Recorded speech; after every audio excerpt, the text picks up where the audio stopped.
Welcome to Magic with Class. I'm Jeremy Class, and I just want to give an update on Commander Legends. I will be getting some boxes, but I think it's been delayed a tiny bit, and I may not get them till Monday or Tuesday. Because the prices of the boxes were a little pricey, I had them delivered to a location rather than my house, just in case there were shipping issues. I'd rather just pick it up and avoid that. So hopefully very soon I will have some Commander Legends boxes in hand. So for those of you who do not know, I don't know if this is still ongoing, but on Amazon they were selling collector boxes for about $2.25 after taxes and shipping and everything. I think you have to be an Amazon Prime member or else it's a little more expensive. But that was an excellent deal on collector boxes. I don't know if they're going to go any cheaper because of Black Friday and all that, but I picked one additional box up because I just thought the deal was kind of too good to pass up, and I'm sure some of you would agree with me.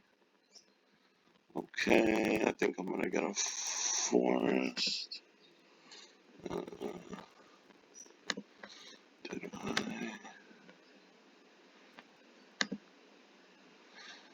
There you go. So I've seen a lot of openings, and I must say I've seen a lot of actually disappointing Commander Legends boxes, even the collector boxes. Right now, 3 cards are mostly holding up the value of the product, and those 3 cards would be Mana Drain, which I think is still the most expensive card in the set. Then Vampiric Tutor and Jeweled Lotus, of course. Jeweled Lotus has shot down in price by quite a bit. So, you know, for those of you who are looking to sell, oh, this guy forfeited. For those of you who are looking to sell Jewel Lotuses, we're cracking packs, collector boxes, and regular packs in the hopes of getting a Jeweled Lotus. The prices are dropping. The prices of the etched foils are also dropping because in the collector boxes you get, I believe, a minimum of 2 etched foils, but it's usually 3 etched foils. And it seems like you always get one older mythic rare etched foil. So right now the most expensive etched foil is actually Thrasios, which is not a surprise because I still think he's considered by far the greatest, the strongest partner. That may change as people experiment with some of the partner legends. There's a lot of potential combinations, so we may not see which is really the strongest partner until quite a while, but it's probably going to remain Thrasios. He's just a threat even by himself, and with all the partners, he'll probably become even stronger. So even his etched foil is only about $30 right now or less, and it's probably going to decline a little more. I think eventually these prices are going to rebound. I think we're going to see that once all is said and done and people really see how rare some of these cards are, especially the extended art cards. I think they're going to go up in value once again, but so far they have not. Jeweled Lotus is maybe $50–$60, maybe a little bit more. I'm seeing some people selling them on Facebook groups and such for about $50 or $60. I think it'll settle in the $40 range, to be perfectly frank. But that's okay, I suppose. the card should be widely available because it is something that is going to be seeing quite a bit of play, I would say, in the Commander format, especially CEDH, which relies on speed, I think, and combos. So fast mana is very important in CEDH, so I think it will definitely find a home there. So, oof, I was really hoping I would draw land there. I gotta play this, Marleaf. Hopefully, if I can start mutating my Migratory Greathorns over by Pixie, I will get out of this mana screw. Oh, he could have hardcast that 3, 4, 5, 6, 7 if he wanted to. But I guess he has something juicy in his hand, an Ugin perhaps. And he sees that I'm off to a slow start, so. So yeah, so if you don't get a Mana Drain, a Vampiric Tutor, or a Jeweled Lotus in your Commander Legends box, you may not get the value you are thinking of. I'm actually surprised that some of the prices dipped the way they did, because there's a lot of good cards in the set. So as I said, I think eventually, once, I knew it, Ugin, once this set goes out of print, is he going to minus here? He probably should. Once this set goes out of print, I'm going to concede this one. Once this set goes out of print, I think the cards will start going up in value. A lot of people say that this is a limited... No, I'm sorry. They say that this is an unlimited product. This is not a limited product. The collector boxes and the collector boosters are. I should say that. So I don't think there are as many collector boxes as people think out in the world. And I think those boxes will be $400, $500 in a little over a year, 2 years. So I would probably try to sit on one. It's just so exciting to open that I'm actually not going to sit on one box. Because I just don't really have any intention of holding it for 5 years and then selling it for profit, even if I make a quick $300, $400, $500 in profit off of it. I'd just rather, crack the packs, put it on my channel.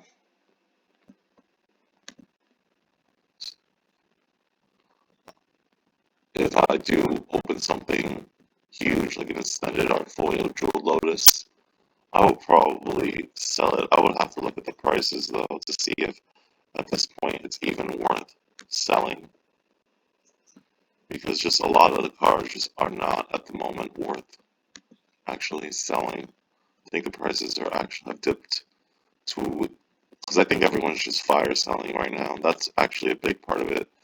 Everyone just cracked these boxes. There was a lot of mass box openings, so a lot of people cracked these boxes.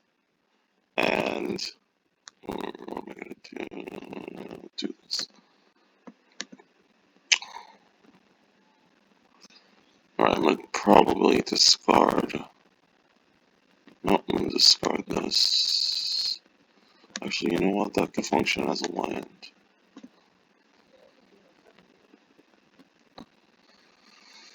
Do I attack? Sure. So what do you think about Commander Legends? Have you opened any boxes? Have you bought singles? Have you bought just a couple packs? See if you get lucky. Another thing about Commander Legends that I think a lot of people are talking about is the fact that the mythics, some of the mythics are not as good as people thought, and the mythics are losing value, especially the 9 mana cycle. There was a 9 mana cycle. There were 6 mythic rares at 9 mana. 5 of them, I believe, were spells, sorceries, 1 in each color, and then there was an artifact creature that was 9.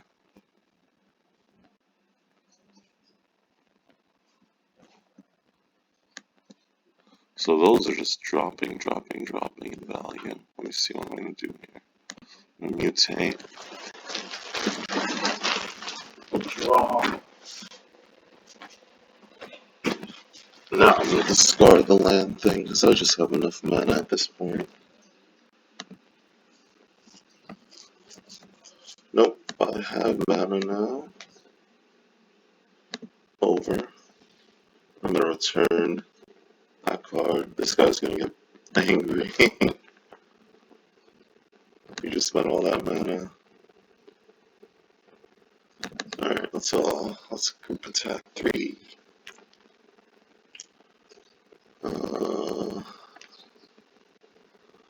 I'm gonna mutate now. I'm gonna mutate onto the sky.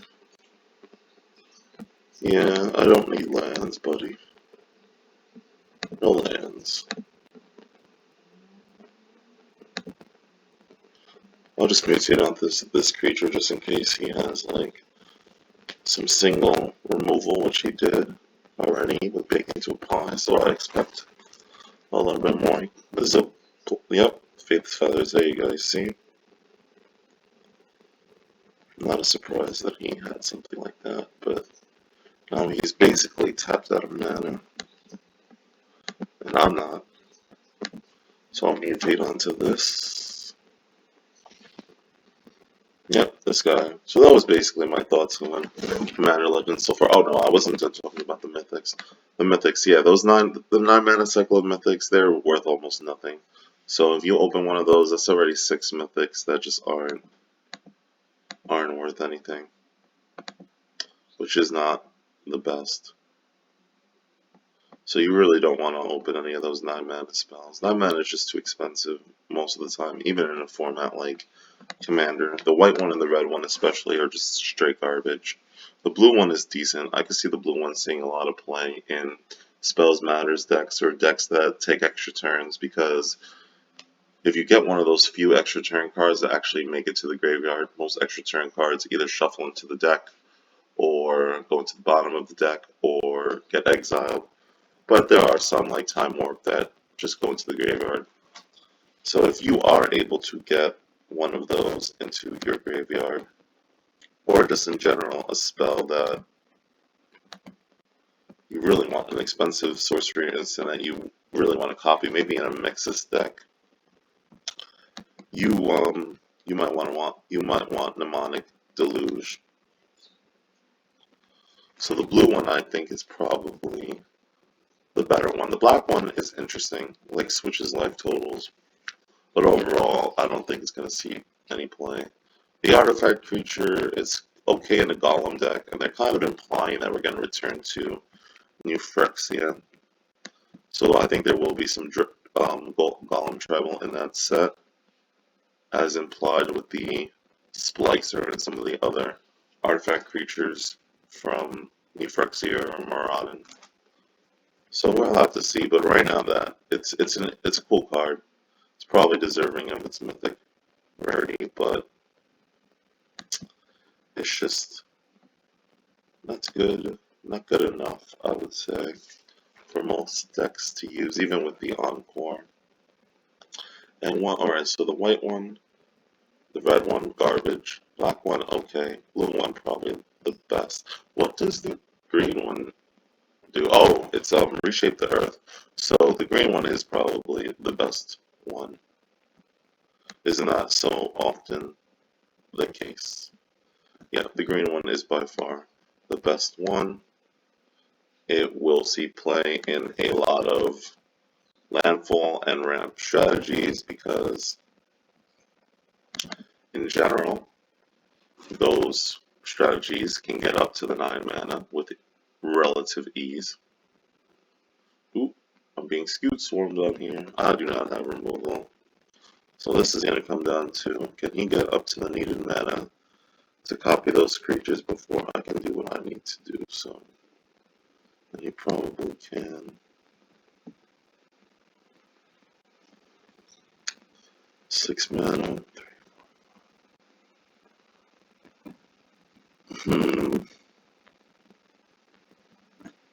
Okay. mutate first.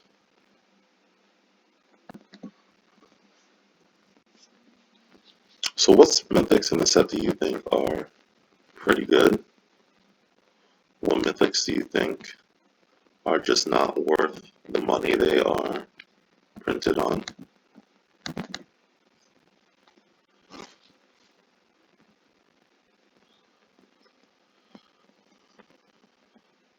I must say though, that even though they mentioned, oof, that's not good, they mentioned that they were going to do some very interesting things in white, that white was going to have a decent power level in this set.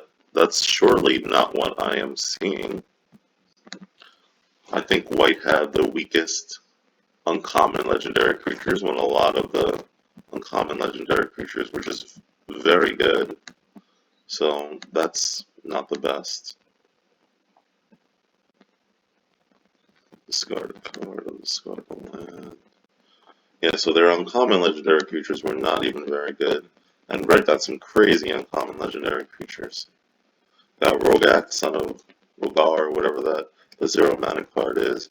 Also got Dargo the Shipwrecker, which is just a great card in general. So it did very well in terms of uncommons. But white, what did white get? Rebek, which is kind of an artifact commander.